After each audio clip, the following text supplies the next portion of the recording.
morning and good evening. How are you everybody? നിങ്ങൾ എല്ലാവരും സുഖമായിരിക്കുന്നു എന്ന് വിശ്വസിക്കുന്നു. I believe that you're all doing well. നിങ്ങളുടെ ജീവിതത്തിൽ ദൈവ നിയോഗത്തിനനുസരിച്ച് സ്റ്റെപ്പ് ചെയ്യുക. In your life, step according to the purpose of God. Expectation creates miracle. നിങ്ങളുടെ പ്രതീക്ഷകൾ അത്ഭുതങ്ങളെ കൊണ്ടുവരുവാനിടയാണ്. Your expectations can create miracles for you. അപ്പോസ്തല പ്രവൃത്തി 13-ാം അധ്യായം 2-ാം വാക്യം പഠിക്കുമ്പോൾ, when we read Acts of Apostles chapter 13 verse 2, അവർ കർത്താവിനെ ആരാധിച്ച് ഉപവസിച്ചു കൊണ്ടിരിക്കുമ്പോൾ ഞാൻ ബർന്നബാസിനെയും പൗലോസിനെയും വിളിച്ചിരിക്കുന്ന വേലയ്ക്കായിട്ട് അവരെ എനിക്ക് ഓർമ്മിപ്പിൻ എന്ന് പരിശുദ്ധാത്മാവ് പറഞ്ഞു. As they ministered to the Lord and fasted, the Holy Spirit said, now separate to me Barnabas and Saul for the work to which I have called them. വിളിച്ചിരിക്കുന്ന വേലയ്ക്കായിട്ട്, for the purpose for which I have called them. ആമേൻ.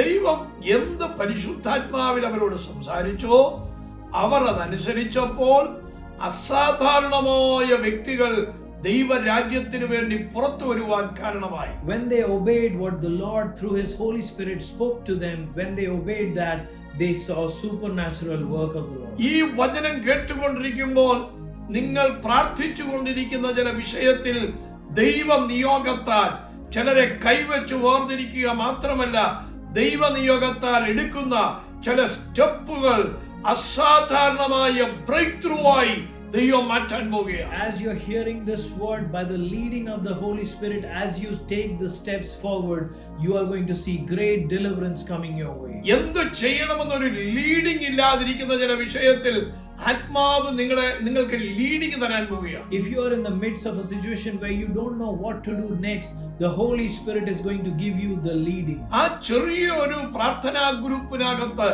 ഉണ്ടായിരുന്ന പൗലോസ് ബർന്നബാസ് ഇവരുടെ മേൽ കൈവച്ച് പ്രാർത്ഥിച്ചയച്ചപ്പോൾ ആ പ്രാർത്ഥിച്ചവർ പോലും ചിന്തിക്കാത്ത തരത്തിൽ പൗലോസിനെ ദൈവം അസാധാരണമായ നിലയിൽ ഉപയോഗിക്കാൻ കാരണമായി തീർന്നു. In that small prayer meeting, as hands were laid on Barnabas and Saul, and as they were separated for the ministry, God used them powerfully beyond their imagination. ഈ പ്രോഗ്രാം കണ്ടുകൊണ്ടിരിക്കുന്ന ആരോ ചില വ്യക്തികളെ ദൈവം കൈവച്ച് അസാധാരണ മിനിസ്ട്രിക്ക് വേണ്ടി വേർതിരിക്കാൻ പോകും. Some people that are watching this program, the Lord is going to lay hands on you and separate you for a supernatural ministry. പൗലോസ് ചിന്തിക്കാത്ത തരത്തിലും കൈവച്ച് പ്രാർത്ഥിച്ചവര് ചിന്തിക്കാത്ത തരത്തിലും ദൈവം പൗലോസിനെ ഉപയോഗിക്കാനിടയായി തീർന്നു. God used Paul in such a way that neither the people who laid the hands or the people that were laid the hands upon were able to imagine. ആ പൗലോസിനോട് കർത്താവ് പറയുകയാണ്, നീ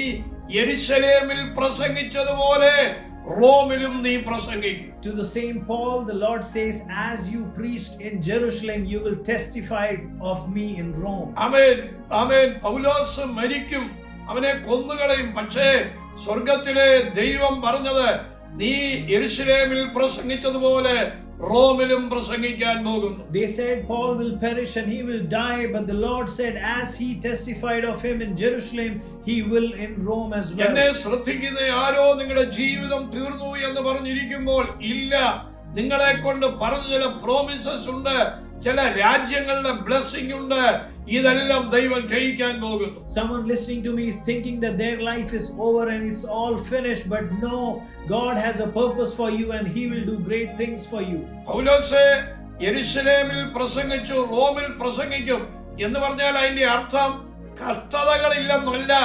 കഷ്ടതകളുണ്ട്, എങ്കിലും എന്റെ വാക്കിന് ഞാൻ മാറ്റം വരുത്തുകയില്ല. Paul, you preached in Jerusalem in the same way you will preach in Rome. That does not mean that there will be no problems. It means that in the middle of the problem, the Lord will move. മനുഷ്യന്റെ വാക്കുകൾ മാറും, ദൈവത്തിന്റെ വാക്കുകൾ ഒരിക്കലും മാറുകയില്ല. The words of people may go away, but the words that God speaks stands. ഇന്ന് ഈ സമയം നിങ്ങളുടെ മേൽ ഒരു കൈവപ്പ് ആമേൻ കർത്താവ് ചെയ്യാൻ പോകുന്നു. നിങ്ങളുടെ റൂട്ടുകൾ ക്ലിയർ ആകാൻ പോകുന്നു. നിങ്ങൾ ഒരു സോൾ വിന്നറായി മാറാൻ പോകുന്നു. നിങ്ങൾ ചിന്തിക്കാത്ത രാജ്യങ്ങളിൽ നിങ്ങൾ ട്രാവൽ ചെയ്യാൻ പോകുന്നു. Right now God is going to change and clear your route. Your life is going to change. You are going to travel in the ways that you have not imagined. നിങ്ങൾ വിശ്വസിക്കുന്നു? Do you believe this? ഈ വചനം This word, നിങ്ങളിൽ impact ചെയ്യുക. I'm imparting this word unto ഈ you. വചനം നിങ്ങളിലേക്ക് വരുന്നു. This word is coming upon ഈ you. വാക്കുകൾ നിങ്ങൾക്ക് വേണ്ടിയുള്ളതാണ്. These words are for you. നിങ്ങൾ റിസീവ് ചെയ്യുക. You must receive it. ഞാൻ പ്രാർത്ഥിക്കാം. I'm going to pray. ഞങ്ങളുടെ കർത്താവേ, My precious ഈ Lord, ജനത്തെ ബ്ലസ് ചെയ്യണം. I bless these people. ഈ ജനത്തെ അനുഗ്രഹിക്കണം. Bless these people. ഇപ്പോൾ അങ്ങയുടെ കരം നീട്ടണമേ. Right now, let your hands be stretched. ഓ, ഈ ശബ്ദം കേട്ടുകൊണ്ടിരിക്കുമ്പോൾ അവരുടെ മേൽ അങ്ങയുടെ ഒരു വലിയ പകർച്ച അയക്കണമേ. As they hear this voice, send a mighty impartation upon them. അങ്ങ് ഈ ജനത്തെ തൊടണമേ. Lord, touch these people. ഇപ്പോൾ മിനിസ്ട്രി ചെയ്ത് നിരാശയിലിരിക്കുന്ന ആമേൻ ആരെയോ ഒരു വ്യക്തിയെ ദൈവം ഈ വചനം തട്ടി എഴുന്നേൽപ്പിക്കാൻ പോകുന്നു. This word is going to shake and wake up a person who is dismayed, who was doing a ministry. ഓ, മനസ്സ് മടുത്തു. All hope is lost. ഇനി ജീവിക്കാൻ പറ്റുമോ? And can I live any longer? എല്ലാം തകർന്നു. Everything is destroyed. എല്ലാം ഉടഞ്ഞു. Everything is broken. ഓ, ഹൃദയം നിറയെ മുറിവുകൾ. The heart is filled with കുറ്റപ്പെടുത്തലുകൾ. and people, Rejections. disappointment and rejection. ഇതെല്ലാം ദൈവം മാറ്റാൻ പോകും. All of this God is going to remove. കർത്താവ് അനുഗ്രഹിക്കണം. God bless you. Amen. Amen. God bless you. Love you. ഈ വരുന്ന ജൂലൈ മാസത്തിലും സെക്കൻഡ് വീക്കില് നമ്മുടെ മെലക്കിന്റെ ഹോളി സ്പിരിറ്റ് സ്കൂള് നടക്കുന്നു. 3 ദിവസത്തെ ഫുഡും അക്കോമഡേഷനും ഫ്രീ ആണ്. നേരത്തെ രജിസ്റ്റർ ചെയ്യുക, വന്ന് അറ്റൻഡ് ചെയ്യുക.